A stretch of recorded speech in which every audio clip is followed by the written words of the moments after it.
Atrás quedaron las elecciones municipales y una de las grandes diferencias que dejó este proceso fue la brecha de género entre hombres y mujeres electos como alcaldes y alcaldesas. Sí, solo el 17% de mujeres, hay solo 17% de alcaldesas en comparación al 82% de hombres. ¿A qué se debe esto? ¿Cuáles son los factores? Nos acompaña Valentina Salas, jefa del área de Gobernanza y Territorio del Programa para las Naciones Unidas, el PNUD para el Desarrollo. Valentina, gracias por acompañarnos. A ver, esto nosotros ya lo habíamos conversado antes, porque acá no solo es que resultaron electas pocas mujeres, sino que había pocas candidatas, había un problema como de entrada con estas elecciones. ¿Por qué? ¿Por qué pasa esto? ¿Cómo estás? Bienvenida. Muchas gracias por la invitación. Hola. Muy buenos días. Tal cual como ustedes decían, los diversos estudios, tanto del PNUD, pero no solo en Chile, sino que a nivel comparado, nos muestran que las mujeres enfrentan dos grandes momentos de obstáculos para poder llegar a cargos de elección popular. Uno es obviamente ganar la elección, ¿no? Que es lo que vimos el fin de semana pasado, pero otro, como ustedes muy bien decían, es el ser nominadas, el de hecho llegar a la papeleta. Y ahí se observan una serie de obstáculos. Por ejemplo, las mujeres en general son nominadas en menor cantidad que los hombres, sobre todo en cargos que la literatura llama uninominales, como las alcaldesas y las gobernadoras regionales, que es solo un cargo, ¿no? Y no así en los plurinominales, como en concejalías y consejerías regionales, donde vimos que existía un número mayor, un porcentaje mayor de candidatas, pero aún así lejos de la paridad, ¿no? Entonces ahí se observan una serie de prácticas como, por ejemplo, invisibilización de liderazgo femenino, prácticas discriminatorias, ¿no? Menor acceso a financiamiento electoral, donde los partidos en general tienden a nominar a un menor porcentaje de mujeres, afectando, ¿no? La representación igualitaria de hombres y mujeres en cargos de elección popular. Sí, y yo pensé que se iba a dar un fenómeno un poco contrario. Yo no sé si uno saca una radiografía del mundo parlamentario y de ministerios de las mujeres siguen siendo minoría, lamentablemente, ¿cierto? Pese a que la política va avanzando en ese sentido e incluso son menos alcaldesas que las que eran anteriormente, ¿no? Tal cual, eso es un dato muy importante que me parece que es relevante que lo podamos subrayar, porque quizás en los últimos años, con los dos procesos constituyentes que pasaron, nos estábamos acostumbrando un poco a la paridad de género. Pero eso fue más bien una excepción en la historia política chilena. Hay que recordar que las cuotas de género se implementaron por primera vez para el Poder Legislativo en la elección del 2017, en un momento tardío en América Latina. América Latina ya llevaba muchos años con cuotas de género en poderes legislativos y Chile es uno de los últimos países en entrar en esa tendencia.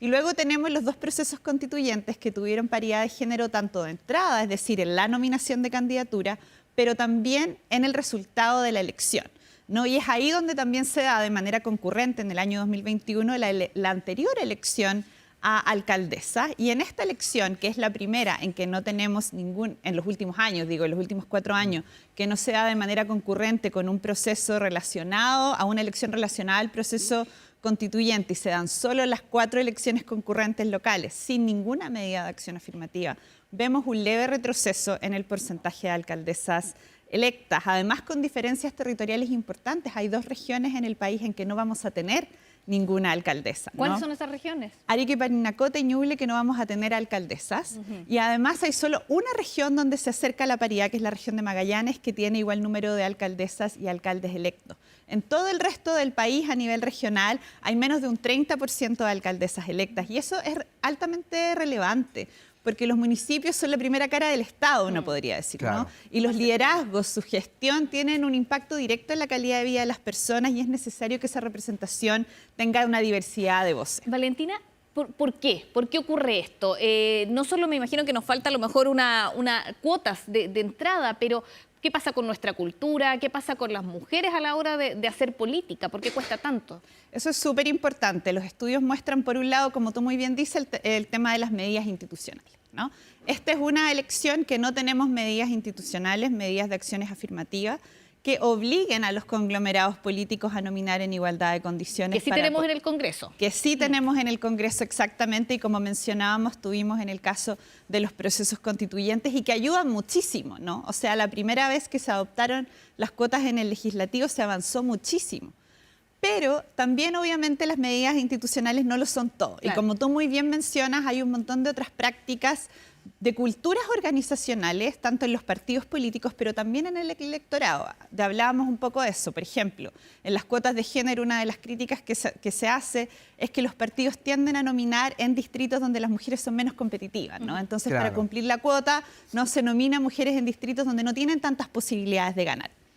Pero también existen otras como el menor acceso al financiamiento de campañas, las responsabilidades de cuidado que recaen principalmente en las mujeres y eso hace que tengan menos posibilidades de poder participar en la vida política. Pero también es importante que no solo miremos a los partidos, que tienen una gran responsabilidad, pero también el electorado. A pesar de haber pasado por 2 procesos constituyentes que hablábamos con paridad de género, la violencia basada en género en las campañas políticas sigue siendo un fenómeno que experimentan las mujeres a la hora de entrar en política, por ejemplo, en redes sociales, ¿no? Que las mujeres son atacadas no por sus ideas, sino que por su identidad de género, ¿no? En el proceso eleccionario. Bueno, aquí en Santiago, 2 alcaldesas que eran bien incumbentes perdieron, que es Iracy Hasler y también Emilia Ríos en Ñuñoa, que eran alcaldesas potentes dentro del conglomerado de gobierno, y ahí también nos está hablando de algún cierto síntoma, y las 2 perdieron a manos de hombres también. Claro, bueno, y hay una multiplicidad de factores y eso es importante también de señalar. Cuando hablamos de medidas de acción afirmativa y de la importancia de reducir esta brecha, de eliminar esta brecha entre hombres y mujeres, es porque estamos hablando del principio de igualdad en el ejercicio de la ciudadanía, ¿no? En el poder competir, en el tener igualdad de oportunidades al momento de competir y participar en procesos eleccionarios. Pero claramente después las mujeres votan por distintos tipos de candidatas, no es una relación tan lineal, ¿no? Votan por asuntos ideológicos, por evaluaciones de gestiones, etcétera. Pero ahí sí uno ve distintos tipos de obstáculos que las mujeres enfrentan en los procesos eleccionarios, como por ejemplo en la campaña misma, lo que hablábamos del acceso diferenciado al financiamiento, pero también los cuestionamientos a estereotipos de género con ciertos liderazgos que se valoran en general, algunos liderazgos más asociados a lo masculino que a lo femenino. Nos falta avanzar, nos falta cultura, nos falta legislación. Ahora bien, ¿qué pasa con las leyes para que haya más candidatas a lo mejor? Porque hay en el Congreso leyes para que haya candidatas, pero están un poco dormidas, ¿no?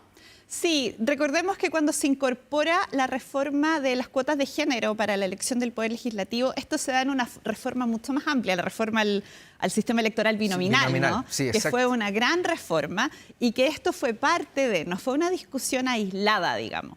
Y luego en el marco del proceso constituyente también esto se da en un proceso mucho más amplio que fue el cómo se iban a elegir a los miembros que iban a redactar el proceso, una nueva constitución, ¿no? Sí. Entonces, si bien existen algunas iniciativas, no se han puesto la relevancia, yo creo que los datos que vimos el pasado domingo, pero también de la nominación, debiesen ser un llamado de alerta a que tenemos que volver a tener esta discusión. Porque cabe destacar que por casi 15 años Chile estuvo estancado en alrededor de un 12% de mujeres electas en alcaldía. O sea, subimos un poquito. Subimos un poquito en el 2021, mira. ¿no? Subimos al 17%, 17, algo, pero recordemos que esa elección fue especial, porque fue concurrente con la paridad de género de la Convención Constitucional. Sí. Y ahora bajamos un poquito. Entonces, en el mejor de los casos, esto nos hablaría de un estancamiento, pero puede que nos hable de un retroceso. Entonces, aquí es sumamente importante. Pero además nos queda ver los datos de gobernadores regionales, que es en la segunda vuelta que vamos a tener a fin de mes, porque los datos también nos muestran que de las 5 regiones donde un candidato ganó en primera vuelta, todos son hombres. Y en las 11 regiones que se va a dar la segunda vuelta este 24 de noviembre, en solo 4 regiones hay mujeres candidatas. Es decir, si todas ellas ganaran, el techo máximo al que la representación política de mujeres podría apostar en el cargo de gobernador regional sería un 25%, ¿no? Entonces, en ambos cargos que son de alta relevancia, de liderazgo, de municipalidades y de gobiernos regionales, estamos muy lejos de la paridad de género. Sí, y bien lejos, fíjate, y uno pudiera tomarse incluso una versión media equivocada porque hay mujeres que ocupan cargos importantes en el gobierno, entonces mediáticamente uno como que tiene otra impresión. ¿A qué me refiero? La vocera de gobierno es mujer, la ministra del Interior es mujer, la presidenta de la Cámara Baja es mujer, entonces como aparecen harto en los medios, uno pudiera formarse la impresión de que hay muchas mujeres ocupando cargos importantes en política y las cifras nos dicen que no es así. Es que las culturas organizacionales son mucho más son difíciles de cambiar. Yo creo que aquí hay dos cosas importantes de relevar. Uno, como tú muy bien dices, tenemos liderazgos femeninos muy importantes, pero además liderazgo de los partidos. Muchos partidos tienen presidentas mujeres y eso es muy importante. La evidencia muestra de lo que se llama esto un poco de la representación simbólica, ¿no? Es decir, que existan estos efectos demostrativos de mujeres que motiven también a otras mujeres a poder ser parte del proceso. Pero eso no quiere decir que solo con tener un poco más de mujeres en cargos importantes del país, es decir, que estamos subsanando el problema de la representación política, que es los datos que nos muestran esta elección. Lo último, Valentina, ¿las mujeres votamos por mujeres? ¿Confiamos nosotras las mujeres no es que uno tenga que por obligación votar, pero también es como interesante a lo mejor de saber, ¿depositamos la confianza en candidatas? Las mujeres, al igual que los hombres, votamos por una diversidad de factores, ¿no? O sea, uno de ellos, por ejemplo, en una elección como esta, tiene que ver con la incumbencia, que se llama en la literatura, que es decir, los candidatos que van a la reelección, es decir, evaluar la gestión. Otro tiene que ver con sus posiciones políticas o al partido al que pertenecen o las ideas que muestran, ¿no? Entonces, no hay una relación directa. Las mujeres somos todas muy diversas y tenemos distintos intereses.